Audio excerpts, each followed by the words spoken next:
Bueno, ¿qué tal? ¿Cómo están? Este es el teórico número 9, que da continuidad al trabajo que veníamos haciendo en el segundo umbral. Recuerdan que el segundo umbral tenía dos problemas. Ustedes están transitando en este momento, realizando la wiki, lo que sería el primer problema, que es la relación entre educación y cultura, y en este caso, en el problema 2, vamos a pensar, bueno, cómo deben formarse los docentes en el marco de estas pedagogías que estamos viendo. O la pregunta sería, por ejemplo, esta, ¿no? Cruzadores de fronteras, ¿qué queremos decir con esto, ¿no? ¿Qué estamos diciendo? Y la conformación del ser docente tiene una gran cantidad de temas. En este primer teórico comenzamos, damos introducción a algunas cuestiones, algunas preguntas que nos hacemos en función de esto, y en la próxima clase la profesora Yedaide va a dar continuidad y cierre a esta temática. Bueno, en la presencialidad siempre nos interesa que ustedes puedan indagar en cuáles son las representaciones que tienen del docente, del ser docente, y poniéndonos un poco el posicionamiento de, bueno, cuál es aquel buen docente, esos docentes que uno pueden recordar a lo largo de toda su vida, desde sala de 3 hasta acá. ¿Qué características tienen esos docentes que lograron pensarlos ustedes hoy como un buen docente? Quizás hasta ustedes están hoy cursando alguna carrera porque tuvieron un docente de inglés que les dio ese impulso o les dio el deseo de ser igual que ese docente, o de historia, o de letras, o de sociología. Y en segundo lugar, que piensen, bueno, frente a esas características que ustedes dicen y que ustedes están señalando, ¿cómo se forma un docente para lograr esas características? Así que bueno, si quieren poner pausa, pensarlo, porque la idea es retomar luego eso al final, ¿no? ¿Qué cosas ustedes piensan que tiene que tener un docente, un buen docente? Yo acá, para acortar los tiempos, y como no tengo la devolución de ustedes en este mismo momento, retomo algunas que he tenido en otras, el año pasado o el anterior, ¿no? Donde le he sacado foto al pizarrón y hemos podido sintetizar cuáles son esas características que dicen los estudiantes, ¿no? Por ejemplo, vincular el docente que logra vincular con la realidad o con los saberes, ¿no? Y los hace más significativos. El buen docente es aquel que sabe transmitir, que tiene estrategias didácticas múltiples para poder ofrecer ese conocimiento a sus estudiantes, que tiene paciencia, que escucha, que promueve el pensamiento crítico. Esto es algo que aparece siempre, hay que ver qué es lo que uno entiende por pensamiento crítico también, que sea motivador, que genere interés por la materia, que sea compañero, amoroso, empático, es decir, que logre esa horizontalidad de la que tanto habla Freire, que también sea responsable, coherente y comprometido con su trabajo, que se actualice y que se capacite, que sea humilde, humano y que tenga pasión por lo que hace. Es decir, que al momento de, digamos, de ofrecer su conocimiento, este conocimiento sea ofrecido de manera apasionada y también que logre apasionar a sus estudiantes, ¿no? De alguna manera.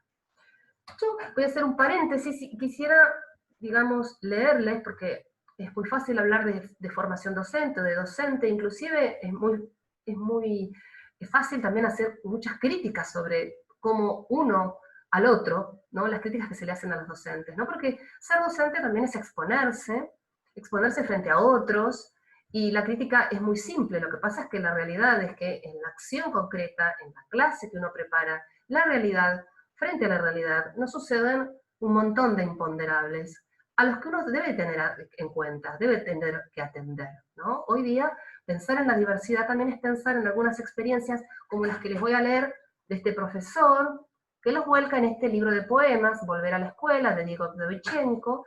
Es un profesor muy joven, que todavía no está recibido, pero ustedes saben que en la provincia de Buenos Aires y en el resto del país sucede que a veces no se logran cubrir todas las horas en las escuelas, entonces se apela a aquellos docentes en las asambleas, ahí se inscriben en lo que se llaman los listados no oficiales, aquellos docentes que todavía no tienen el título, pero tienen un gran porcentaje de materias. Entonces, este es el caso de este docente, ¿no? Profesor de letras, futuro profesor de letras, que va a relatar en forma de diario las primeras experiencias como docente en una escuela, en contextos, por lo que ustedes van a ver ahora, de vulnerabilidad, ¿no? En contextos periféricos, ¿no? Con algunas cuestiones que espero que luego ustedes puedan analizar. Les comento, también entre paréntesis, que generalmente cuando uno toma las primeras horas en las asambleas, son en las horas de las escuelas donde muchos docentes que por ahí tienen mayor puntaje no quieren tomar, ¿no? Donde se necesitan a lo mejor docentes con más experiencia, con mayor capacitación, en escuelas alejadas, periféricas o en contextos de vulnerabilidad. Ahí es donde vamos a ir ustedes, los primeros horas que van a poder tomar van a ser en aquellas escuelas. Bueno, entonces, el relato, lo voy a relatar 3 o 4 días nada más, él va a relatar todo un cuatrimestre, día por día cuando se presenta frente a sus estudiantes. Dice así: viernes. Cuando llegué aún no había pensado qué era eso de volver a la escuela. Estuve mirando las aulas, el pasillo central, la preceptoría, el salón de actos. Alguien me dijo que la dirección estaba al final, al lado del baño de varones. Toqué la puerta y me hizo pasar. No le gustó que no llamé para avisar que estaban cubiertas las horas. No le gustó que tenga puesta la capucha, porque los profesores no usan capucha. Tampoco que tenga las uñas pintadas. No agregó un porqué. Saltó de su silla. Vamos al aula. Me presentó. Les dijo algo así como que eran afortunados, que ahora iban a tener prácticas del lenguaje a un profesor, encima joven, qué mejor. Miren, miren, acá está. Parecía un programa de televisión. Se fue. Me los quedé mirando. Ellos hicieron lo mismo. Uno gritó. Los otros lo miraron. Y me miraron. Lo miré. Le pregunté cómo andaba. Bien. ¿Usted, profe? Martes. Estoy sentado en el aula. Es la hora del recreo. Afuera algunos chicos, adentro otros. Una sola continúa con la tarea. Se copó. No sé su nombre y sufro. Durante la hora vimos leyendas quechuas. Armaron grupos con la idea de inventar una historia. Eso a ninguno le interesó. Al principio les mostré un libro de cartón. Les gustó. Leí un fragmento. Les gustó. Ahora gritan, corren, juegan pulseadas, se miden. De a ratos entre chicos de otros cursos y me dicen: vos sos piola, profe. Me presentan amigos de ellos, tomamos mate.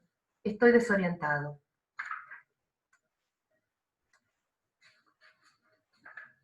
Viernes, varios días más adelante. No hicimos nada, pero esta vez lo decidí yo. Matías no fue. Hablamos un poco de la situación, de la última clase. Dijeron que fue un mambo de Matías, que no le pase cabida. Se quedaron sentados en silencio, desorientados. A Esteban, el Esteban se acercó y me mostró una navaja. Le dije que tuviera cuidado, que se podía lastimar. La guardó. Martes. Todo esto que sucede es nuevo para mí. Escribo. Viernes. Somos pocos, 10. Hablamos de cómo andan y de si esperan las vacaciones. Están tranquilos por 5 minutos. Después la agitan 10. Se vuelven a acomodar. Así va a ser la clase. Antes de empezar entró el Dani, el preceptor, a pedirme que complete el libro de temas porque le faltaban algunas cosas. Lo miro. No entiendo mucho. Pero lo que falta lo copio de los que escriben los demás profesores. Les doy análisis de oraciones sin problematizármelo. El otro día hubo reunión con la inspectora y no fui, me olvidé. Hay algo que nadie nos dijo, sabíamos que la cosa era distinta, que el abismo que existe entre la escuela y las fotocopias que nos dan en la universidad es grande. Pero vamos, ¿qué onda? Varios días más adelante. Hoy a la escuela llegué tarde, fue sin querer, por cumplir con la facultad. Llegué, en fin, 10 minutos tarde. Me tocó el otro curso, el tercero que tomé hace poquito. Recién me di cuenta que voy casi todos los días a la escuela, como antes. Entré y vinieron 2 a decirme que perdimos con Lanús. Otros, más entrada la hora, me gritaban algo referido al partido desde el fondo, tranca igual. Ahora me permito, con todo esto, pensar en la docencia. Sonó el recreo. Me quedé en el aula. Vinieron los primeros 3, el Esteban, el Adrián, el Mauro. Después llegó Juan con un par de pibes de otros cursos, a descansarme por lo del partido. Hay algo del docente que parece interesarles mucho más que los contenidos de la materia. El aula es un lugar que nos creamos entre todos, para divertirnos bien lejos de lo que está fuera de la escuela. En esta diversión está la literatura. Va, bueno, no sé, lo terminé medio cualquiera. Bueno, las experiencias del docente son múltiples. pero me parece muy interesante esto a lo que va llegando el docente recién empezando a construir su identidad como docente, ese lugar que volver a la escuela, pero desde otro lugar, ¿no? Y el tipo de escuela, el tipo de contexto, cómo va de alguna forma articulando algunas cuestiones con los estudiantes y va generando un vínculo que les va a ir permitiendo, no voy a leer todo porque la verdad que es muy interesante, los invito a por ahí comprarlo, si a alguno le interesa lo puedo escanear y mandárselo. Cómo él, digamos, da continuidad y va a través de la literatura enlazando con los estudiantes y de alguna forma también construyendo lazos a partir de los intereses de los estudiantes y de las experiencias de ellos. Entonces, bueno, un poco viendo cuál es la realidad, que también va cambiando, porque el día de mañana, cuando ustedes salgan al aula también, más allá de que muchos son jóvenes, otros no tanto, las generaciones van cambiando, las situaciones van cambiando, entonces tampoco vamos a poder saber con qué estudiantes nos vamos a encontrar. De todo esto vamos a hablar un poquito desde las pedagogías críticas, ¿no?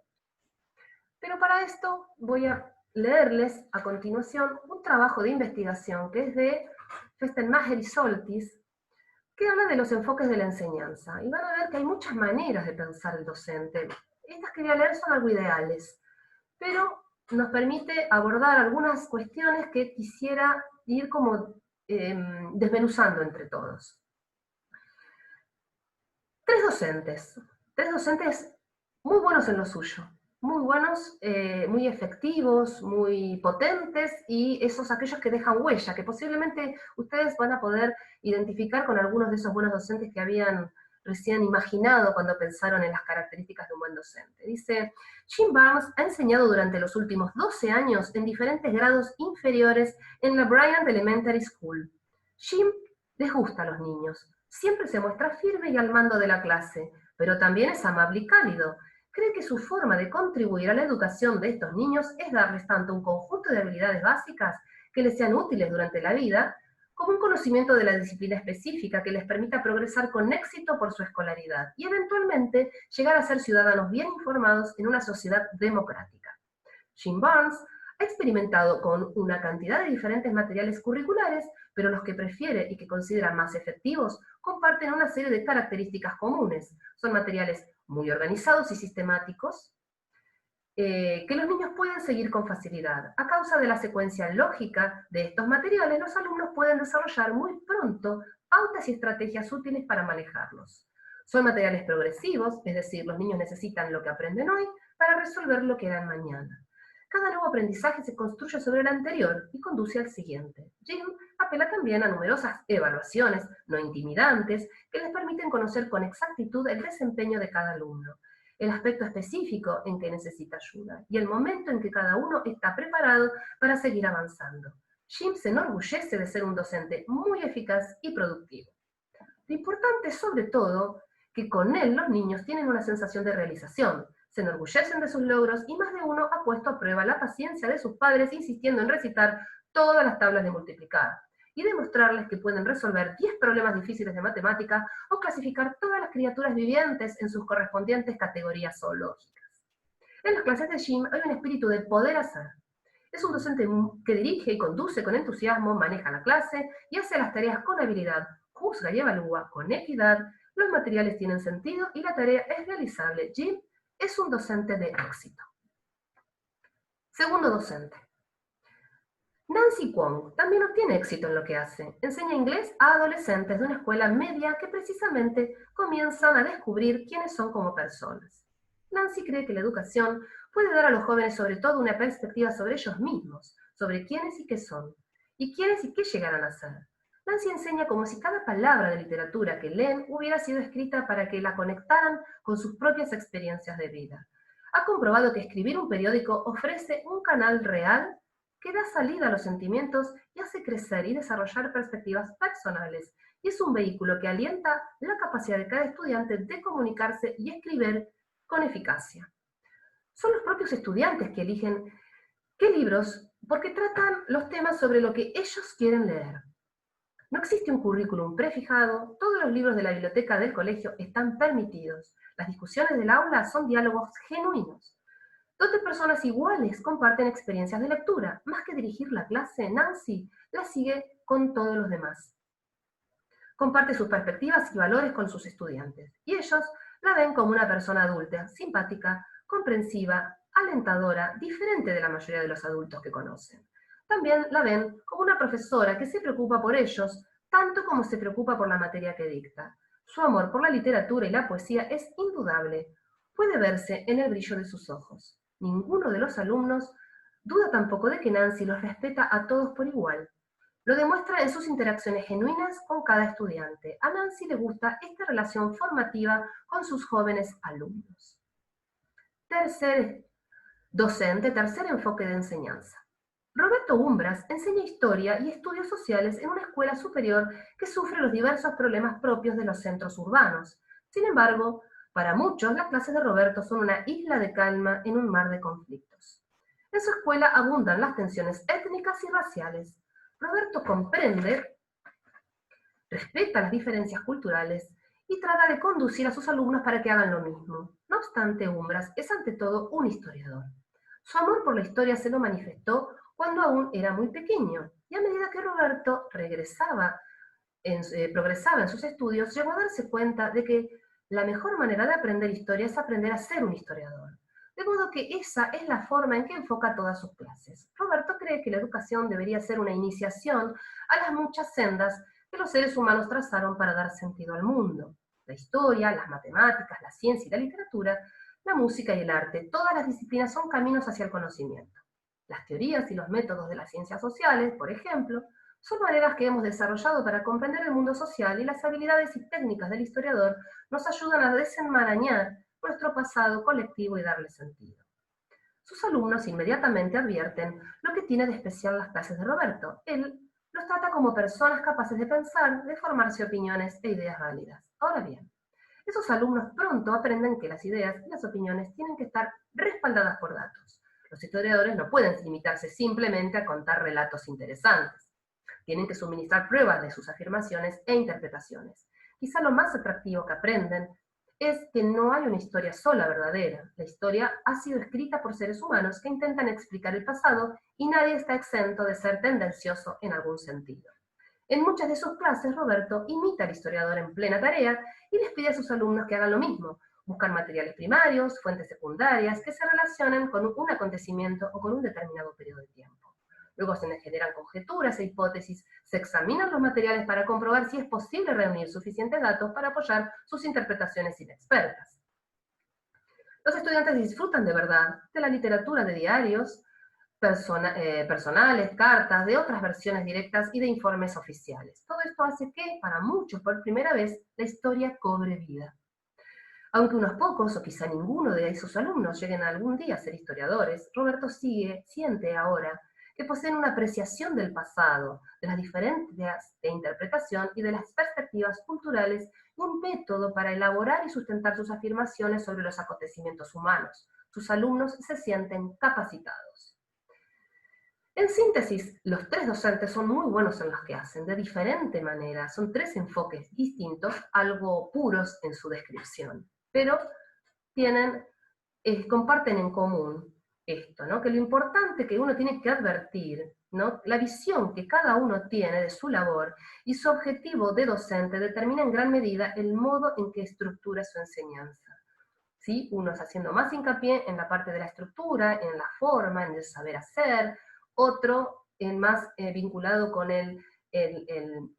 digamos, trabajar con la cuestión de las motivaciones de los estudiantes, y en el tercer lugar, más enfocado en cómo la disciplina y las formas que las disciplinas tienen de organizar el conocimiento puede llevarlos a cada uno de los estudiantes también a descubrir el conocimiento. Ahora vamos a ver qué hay detrás de todo esto, ¿sí? Vamos a dejar digamos, todas estas tres enfoques para luego retomar qué cuestiones, qué posturas y pedagógicos, filosóficas hay detrás de cada una de ellas, y psicológicas también. Pero bueno, retomamos un poco lo que era inicialmente, ¿no? ¿Qué es lo que sucede, digamos, hoy con las escuelas secundarias, ¿no? ¿Cuáles son los problemas? Por ejemplo, Festemacher, en el libro que acabo de leer, se preocupa por, bueno, ¿qué pasa con los docentes? Otros pueden apuntar, por ejemplo, a qué pasa, digamos, qué hacemos con las aulas, qué hacemos con los estudiantes, ¿no? Hay diferentes formas de indagar, diferentes em, eh, campos de investigación, ¿sí? Hay quienes se interesan más por la didáctica, bueno, ¿cómo enseñar tal tema? Otros que enfocan más en, bueno, ¿qué sucede en los contextos de diversidad para trabajar de manera no tanto, digamos, en campos disciplinares, sino en proyectos donde se piense desde la interdisciplinariedad, ¿no? Bueno, ¿qué pasa con todo esto? Hay una diversidad de preguntas y de problemas. Pero la realidad es que ha cambiado mucho la escuela, y fundamentalmente ha cambiado mucho la escuela secundaria, ¿no? Y también las generaciones, ¿no? Los jóvenes de hoy. Entonces acá les propongo transitar algunas preguntas, porque la idea es preguntarnos. Algunas respuestas incipientes podemos tener, pero básicamente es pensar, bueno, ¿qué se preguntan hoy los investigadores? Es también saber que no hay una respuesta concreta, no hay una forma que uno sepa exactamente cómo debe ser. Sí, sí hay un montón de preguntas y hay ciertos campos teóricos que intentan dar algunas respuestas incipientes, iniciales, que siempre se pretenden modificar, ¿no? Nada está cerrado, justamente en la ciencia nada está cerrado. ¿Cómo contribuir desde la formación a la constitución de una nueva identidad docente capaz de no reproducir mandatos fundacionales que naturalizaban la exclusión de los estudiantes del sistema educativo? Esta pregunta remite a pensar que el nivel medio, el nivel secundario, la escuela secundaria hoy obligatoria, no hace tanto que es obligatoria, con lo cual hay realmente algunas representaciones de algunos docentes en formación y algunos docentes en ejercicio fundamentalmente, que consideran que, bueno, que la escuela secundaria no es para todos, como también algunos, se ha escuchado decir inclusive algunos funcionarios o políticos en ejercicio, que la universidad no es para todos, ¿no? Entonces, bueno, ¿cuál sería entonces la representación que se tiene de aquellos que transitan por la universidad? No hablemos ahora de docentes, sino qué alumno esperamos los docentes que esté frente a nuestras aulas, ¿no? Aquel alumno tradicional, cautivo, que tiene, digamos, que escucharnos pasivamente, o no tan pasivamente, pero que de alguna forma tiene que responder a todas las propuestas que uno les da. Aquí, digamos, avanza en algunas cuestiones. Este texto es un texto de Paula Pogré, que está se lo ofrecemos de manera complementaria para trabajar, y Pogré dice, ¿qué es lo que hay que enfocar cuando uno piensa en la formación docente? Bueno, que los futuros docentes logren apropiarse de las nuevas concepciones en la educación, es decir, algunas cuestiones teóricas, ¿no es cierto?, que puedan generar nuevas realidades institucionales. De hecho, las instituciones cambian de manera constante. Si bien tienen las instituciones en sí mismo, se habla de algo que ya está, digamos, fortalecido, con ciertas normativas. También es verdad que las instituciones van instituyendo nuevas prácticas y hay nuevas normativas que se van a ir también elaborando en función de estos cambios, ¿no? Entonces los docentes en formación tienen que tener también la posibilidad de vivenciar en toda su extensión este nuevo modelo de aprendizaje que se pueda constituir en un referente claro en el momento en que tengan que enfrentar la tarea de enseñar, ¿no? ¿De qué manera? Nosotros vamos a proponer, entre otras cuestiones, por ejemplo, en la lectura de Dovichenko nos da una idea de lo que pasa hoy en alguna de las aulas. Por otro lado, vamos a trabajar con un texto de Lila Bartolomé, del cual voy a trabajar solo 2 categorías en este teórico, pero ustedes ahí van a poder leer experiencias docentes reales de lo que, bueno, de cómo han podido desarrollar su trabajo docente dentro de un contexto de la diversidad, y de qué manera eso los ha fortalecido para ser mejores docentes, ¿no? Porque, bueno, vamos a trabajar también con esta categoría de buen docente, tratando de encontrar esto, ¿no? ¿Qué cosas hacen que uno pueda lograr, bueno, eh, transmitir ciertos conocimientos? Después vamos a ver cuáles son estos conocimientos, de qué estamos hablando cuando hablamos de transmitir, y que no es lo mismo instruir que transmitir, y no es lo mismo tradición que mandato. Ahora vamos a verlo un poquito más adelante. Pero básicamente, prácticamente todos los trabajos que se están haciendo en investigación van a decir que hay que revisar nuestros compromisos y la historia incorporada en nosotros mismos. ¿De qué manera las tradiciones en la formación docente juegan de alguna forma como un obstáculo para pensar otras formas de ser docente, ¿no? Entonces, ¿cómo juegan estas tradiciones? ¿Cómo operan? María Cristina Davini, en un texto que voy a señalar que ustedes lo lean porque es un texto muy simple, pero que tiene que ver con las tradiciones. Davini que ya falleció, es una investigadora que en su tesis doctoral trabajó esta temática, dice que las tradiciones, hay 3 fuertes tradiciones que ahora vamos a mencionar, tienen que ver con configuraciones de pensamiento y de acción. Están construidas históricamente y están tan incorporadas a nuestras prácticas que no las podemos ver como una tradición, ¿no? Cuesta mucho, conviven en el presente, no de manera pura como las vamos a ver, sino completamente entrelazadas y entramadas. Y que no solamente surgen en determinados momentos y van, digamos, transformándose a lo largo de ese tiempo, incorporando otras tradiciones u otras tendencias, pero que hay que identificarlas, que hay que tratar de develarlas para poder enfocar en cuáles son las cuestiones que están en el presente y que hay que modificar.